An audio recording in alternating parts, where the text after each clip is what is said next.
exclusion bi est-ce que si contact yi ngeen di am da ngeen di confronté wu à de telles situations et que ngeen war a agir comme ça en urgence une situation d'urgence bu taxaw peut-être nit bi nekk ci benn kii boo xamante ne ni là il faut vraiment ngeen def dara. waaw en général comment ça se passe sur le terrain ci genre situation yooyu. waaw bon xam nga sur le terrain te des fois xam nga en général dañ naan en général c'est le terrain qui commande. xam nga léeg-léeg en fonction ci environnement yi ngay dem terrain yi ngay dem da ngay obligé nga adapté wu pour mën a convaincre wala nga mën a régler li nga bëgg a régler effectivement des fois ça nous arrive nit dund loo xam ne ñun ci saa si dañ ko war a régler day am ça arrive léeg-léeg da ngay gis benn ménage wala sax une famille gis yi koo xam ni wala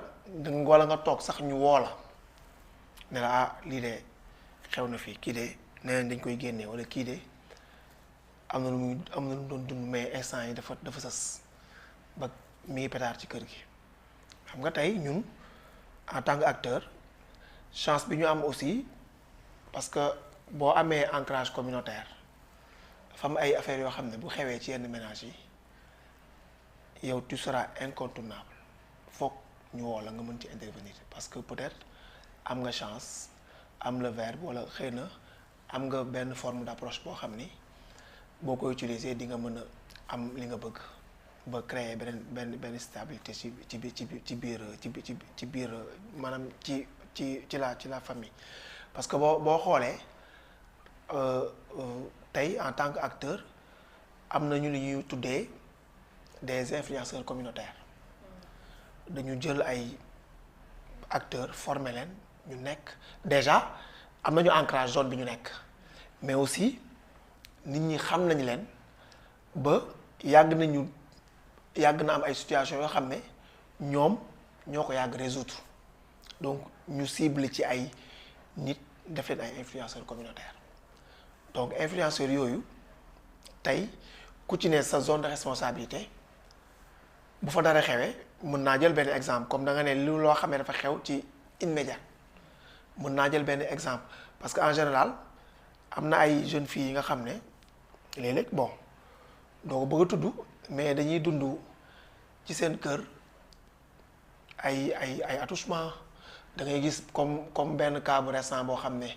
mun naa ko expliquer une jeune fille boo xam ni dafa nekk foo kër gi mu nekk du kër yaayam dafay jàng mais bu tëddee ba guddi day sentir ni am na ku koy làmbatu mu dem nag ba njortu kenn ci kër gi ne kooku moo koy def un de ses cousins mais xam nga boo nekkee ci kër surtout kër gi du sa këru famille maanaam sa kër famille la mais nekkoo ak sa papa nekkoo ak sa yaay sa tante nga nekkal xam nga wala sa yumpaañ sa oncle yenn yi bu la arrivé sax doo ko mën a wax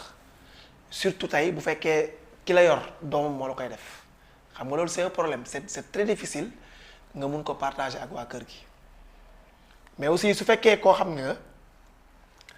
da nga nekk bañkat nga dëgër am na benn stade booy toll dootoo mën a muñ parce que nit ki day dem ba day li muy def da ci abusé yow moom dina xam ne sax yow xam nga ne mi ngi lay def lii mais peut-être yow buggoo coow wala boo ko waxee sax duñ la gëm comprendre nga mais kooku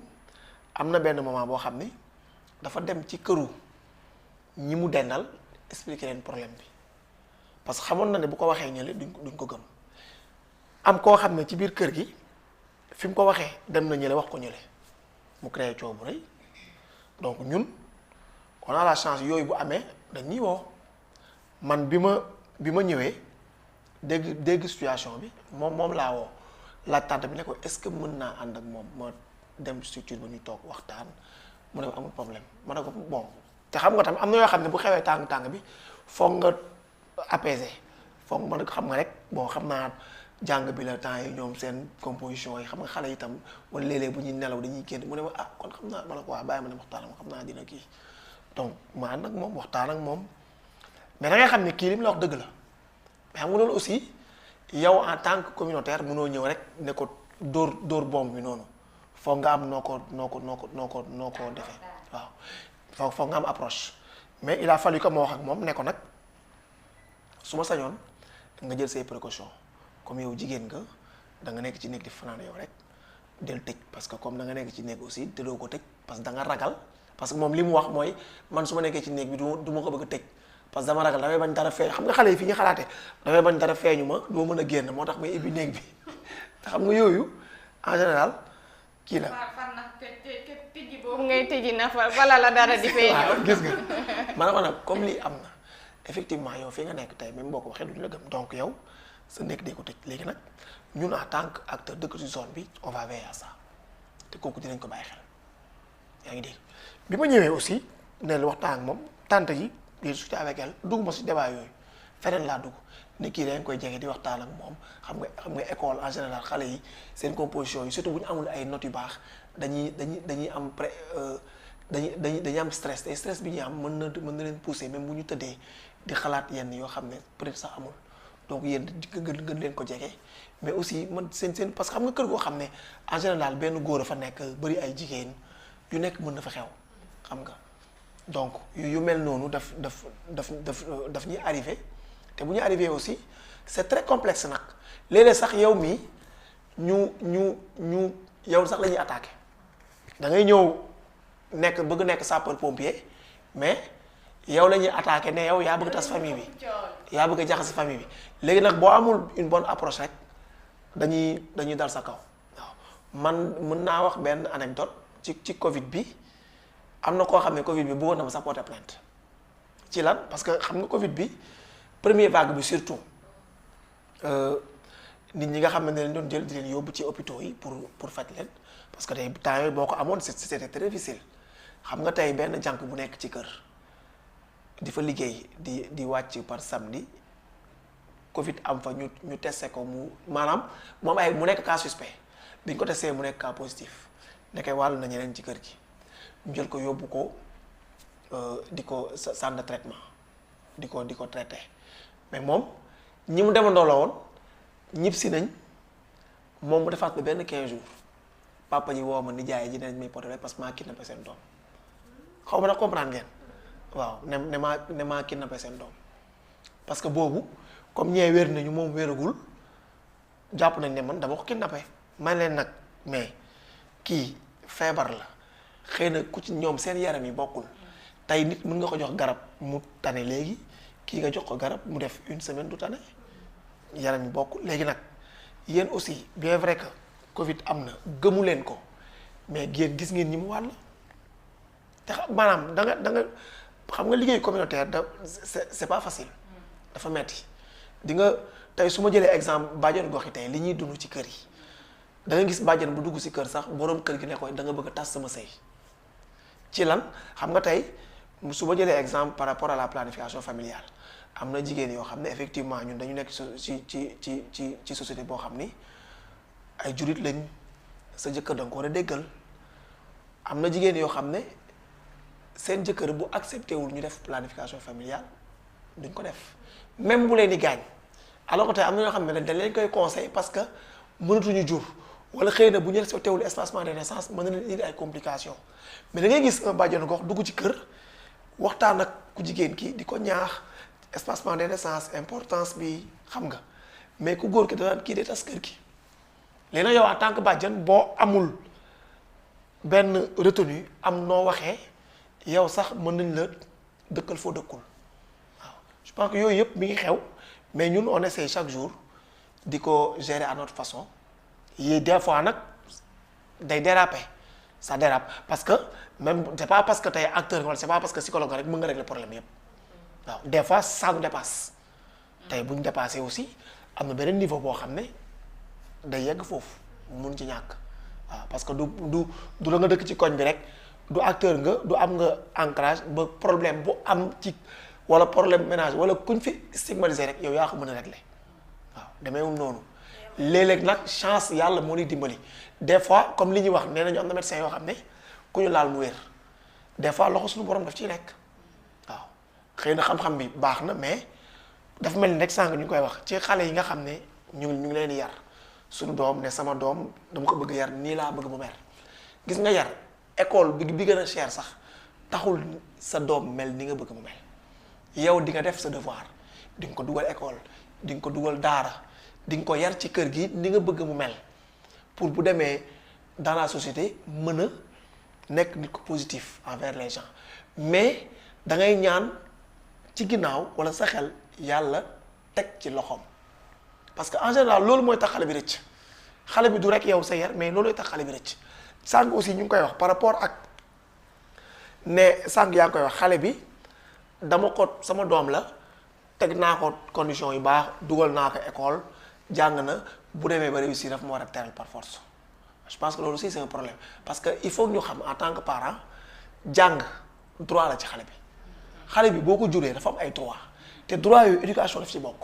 donc yow bu fekkee yaa ngi teg sa xel ni non sama doom la jàng na fi mu war a jàngee dugal naa ko école yu cher dafa ma war a teral par force loolu mooy indi yenn conflit ci kër ya da nga gis man ma takk jabar sama yaay wala sama papa ne ma sa jabar rek ngay defal doo ma defal sa jabar rek ngay kii moom ngay jote par mais alors que tey nit ki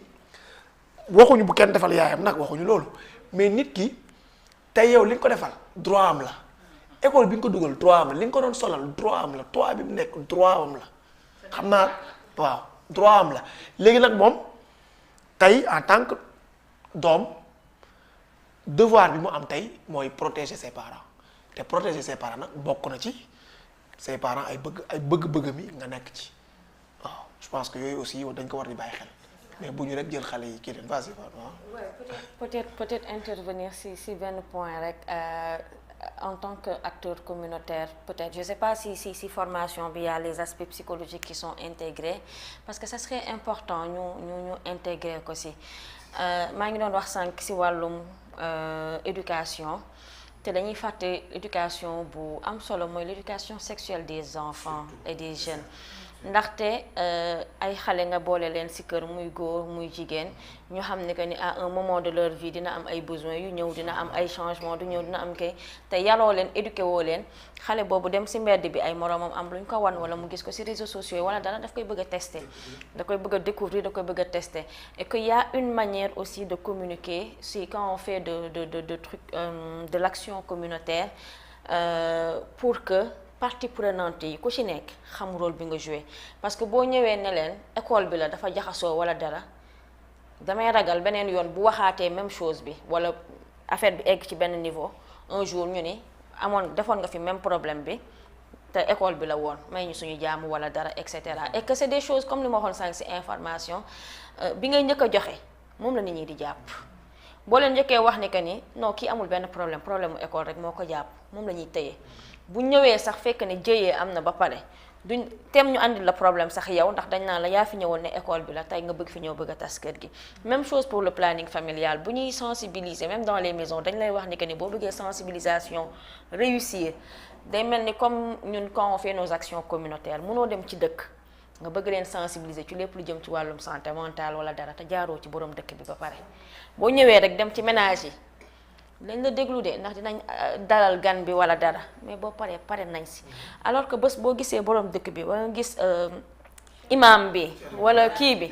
ñooñu boo waxee ñoom ba pare ba ñu joxe information bi lépp lu ñu wax nit ñi dinañ ko déglu donc c'est important booy def ay action nga xam si yan acteur nga war a jaar pour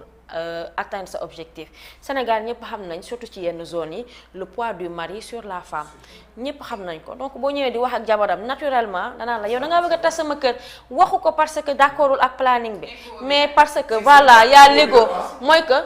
tëb nga jabar ji tëb nga ko moom dem di wax ak jabaram mel ni que ni jabaram dafa am lu muy dogal ak lu mu dul dogal moom mooy dogal donc boo bëggee parfois atteindre say objectifs c'est pour ça c'est important de connaître la communauté nga xam ne que ni man communauté bi su ma leen bëggee sensibiliser si lii fii ak fii ak fii laa war a jaar balaa ñuy dem benn dëkk dañuy xam dëkk bi lan la ñuy constitué woo kan mooy njiit bi kan moo si topp kan lañ war a def ban heure lañ leen war a seeti lan lañ war a sol naka lañ war a waxee est-ce que dañoo soxla traducteur am na zone yoo xamante ne tu as boo ak gis nga xam-xam boo mënti am na benn zone Ziguinchor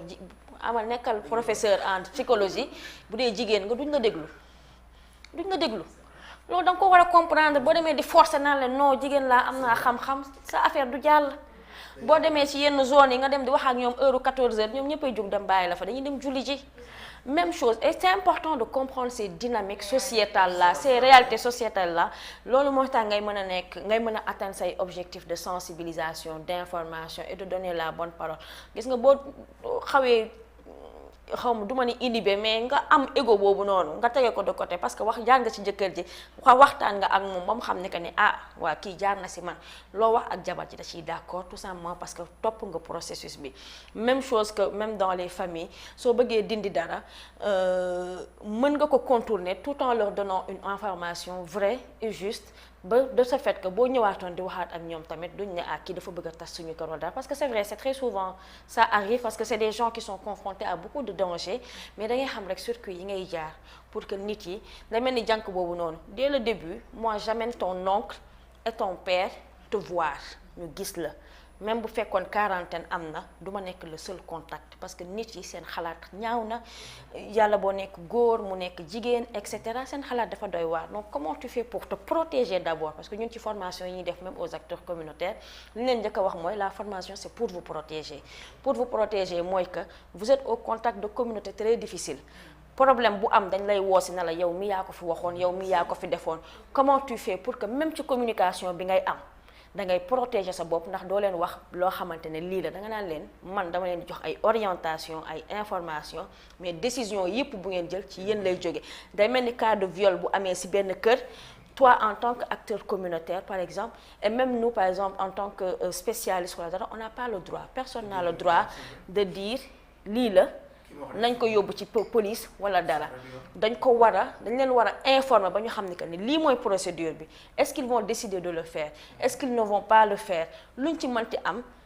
ñoom la de ce fait décision buñ ci jël ak nu finalité bi lu mu mënti doon ñun raxasu nañu ci ndax tout simplement notre objectif c'est d'orienter donner les bonnes informations mais pas de décider à votre place parce que ay nit ngeen am ngeen seen xelu bopp décider leen seen bopp et que on rassure derrière pour dire peu importe maintenant le choix que vous allez faire on va vous accompagner en tant qu'acteur parfois ngeen jël décision yoo xam ne àndul ak ñun suñu ay idée mais dañuy obligé accompagner la si mooy que si tu décides de ne pas porter plainte par exemple on va t'accompagner sur le plan médical parce que da ngay xam ni que ni derrière porter plainte c'est beaucoup d'impact psychologique c'est montrer à tout le monde que oui j'ai été violée gàcce la pour ñenn ñi frais d'avocat yi amuñu ko xëy na leneen ak leneen c'est-à-dire pour que toi tu puisses te protéger pour que ëllëg duñu woo ci diw ne la diw mii moo ma waxoon ma porter plainte kon kër gi bu tasee moom moo ko tas parce que nit dafay bëgg à chaque fois bu problème amee mu génne ci responsabilité buux ko keneen et ça nous on le répète très souvent dans nos sessions de formation pour dire que nit da nga war a d'abord protéger sa bopp. waaw amul problème. non je veux dire xam nga